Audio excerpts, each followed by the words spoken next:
নমস্কার। আজকে হচ্ছে শনিবার আর আজকে বরের ছুটি। তো বললো আজকে মালাই জিলাপি খাবো, তো তার জন্যে আজকে মালাই জিলাপি বানাবো। আর মালাইয়ের জন্য আমি 1 লিটার দুধ নিয়েছিলাম আর কাজু পাউডার আর নিয়েছিলাম পাউডার দুধ দিয়ে মালাইটা বানিয়ে নিলাম। জিলাপির রসের জন্য দিয়ে দিলাম 2 কাপ চিনি, 1 কাপ জল আর একটু এলাচ গুঁড়ো এর মধ্যে দিয়ে দিলাম। এরপর আমি একটা পাত্রের মধ্যে নিলাম 2 কাপ ময়দা আর হাফ চামচ বেকিং পাউডার, এটার মধ্যে মিক্স করে দিলাম। আর তারপরে নিলাম 1.5 চামচ ঘি। এই দেখুন 1.5 চামচ ঘি এটাতে দিয়ে দিলাম। আর 2 চামচ আমি দিয়ে দিলাম দই। তারপরে এটাকে ভালো করে মিক্স করে নেব। এটা যখন মিক্স হয়ে যাবে তখন এর মধ্যে দিয়ে দেবো একটু ফুড কালার। তো জিলাপি দেখতেও ভাল লাগবে, ওটাতে জিলাপির একটা কালারটাও আসবে। দোকানের মতন তো বানাতে পারবো না, কিন্তু বাড়িতেও একটু চেষ্টা করলাম দোকানের মতন বানাবার জন্যে। দেখি এবারে এর স্বাদটা কেমন হয়। জিলাপিটা আমি ঘিয়ে বানাবো। এই জিলাপিটা রিফাইনও বনে, কিন্তু আমরা রিফাইনটা একটু ব্যবহার কম করি। আর এর মধ্যে দেখুন ঘিটা দিয়ে দিলাম। যতক্ষণ ঘিটা গরম হবে ততক্ষণ আমি একটা সসের বোতল নিলাম আর ওটার মধ্যে এই যে পেস্টটা বানিয়েছিলাম সেটা এটার মধ্যে ঢেলে দিলাম। এদিকে ঘিটা গরম হয়ে গেছে, ঘিয়ের মধ্যে জিলাপির শেপ দেব। এই দেখুন জিলাপিটাকে এইভাবে একটা শেপ দিয়ে একে ভেজে নেব একটু লাল লাল করে। জিলাপিটা যখন লাল করে ভেজে নেব তখন এটাকে এইভাবে ঘি থেকে ছেঁকে নিয়ে ওই রসের মধ্যে ডুবিয়ে দেব।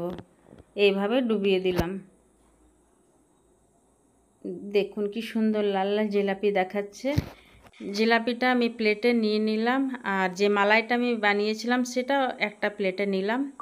আর দেখুন জিলাপি মালাইটা কি সুন্দর দেখাচ্ছে, দেখে তো খুব সুন্দর লাগছে। জানি না এটা টেস্ট কেমন হয়, কিন্তু দোকানের মতন শেপ দিতে পারলাম না। হয়তো আগে আবার বানাবো তো পারবো শেপটা দিতে। প্রথমবার বানালাম তো বাড়িতে। আর এখানে দিয়ে দিলাম বরকে খেতে কেমন হয়েছে, ওকে জিজ্ঞেস করলাম, বলছে ভালো হয়েছে, খুব সুন্দর হয়েছে জিলাপিটা।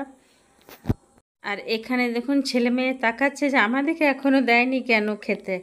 তো ছেলে মেয়েকেও দিয়ে দিলাম আর আমিও একটু টেস্ট করে দেখলাম কেমন হয়েছে। আজকে বর বাড়িতেই আছে, আজকে সেকেন্ড স্যাটারডে ছুটি। দিয়ে দুপুরবেলায় ঘুম থেকে উঠে বলল জিলাপি খাবো, তো আজকে এখন জিলাপি বানিয়ে খাওয়ালাম। দিয়ে বলল চলো মার্কেট নিয়ে যাব। মার্কেটের জন্য আমি রেডি হয়ে গেছি, কিন্তু বরমশাই এখনও রেডি হয়নি। বলছে আমার তাড়াতাড়ি হয়ে যাবে, কিন্তু 10 মিনিট তো লাগবে। তো এই যে যাচ্ছে রেডি হবার জন্যে। আর এখানে রেডি হয়ে মার্কেটের জন্যে বেরোলাম। মার্কেট যাবার পথে একটা নতুন মন্দির বনেছে। মন্দিরটা 1 বছর হয়ে গেছে, কিন্তু আমি কোনোদিন আসতেই পারিনি। আসলে আমার বাড়ির থেকে একটু দূরে আছে। দিয়ে আজ মন হলো, বরকে বললাম চলো না একটু মন্দিরটাতে ঢুকবো, সামনেই তো আছে। এসেই গেছি, মার্কেটের পাশে আছে। যখন মার্কেট এসেছি তো একটু মন্দিরটাও দেখি।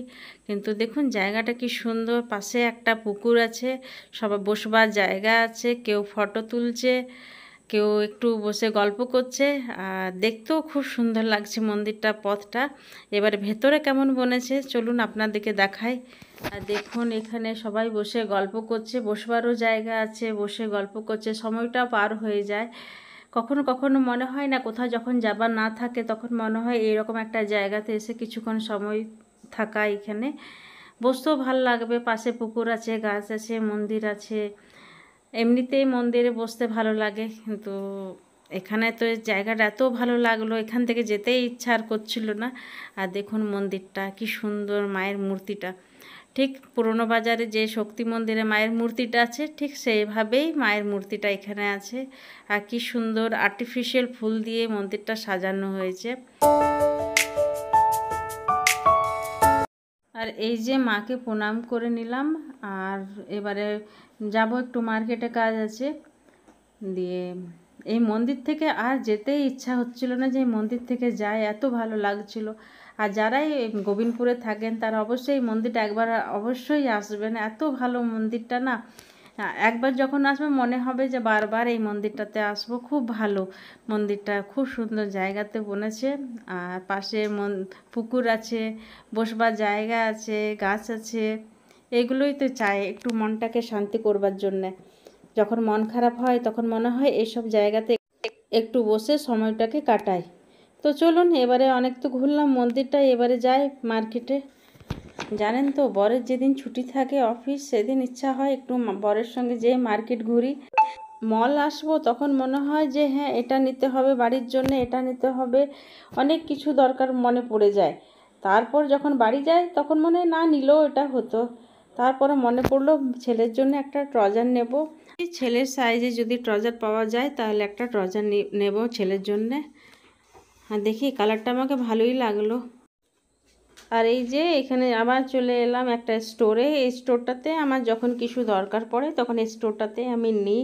আর এখানে আমি এখন নিতে এলাম সবুজ চুড়ি। শ্রাবণ মাস তো, সবুজ চুড়ি, সবুজ শাড়ি, মেহেন্দি এগুলো তো লাগাই পরে।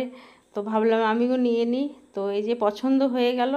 এরপর আমি এবারে বাড়ি যাব। আমার এই ছোট্ট ব্লগটা আপনাদের কেমন লাগলো অবশ্যই জানাবেন। আবার দেখা হবে একটা ছোট্ট ব্লগে।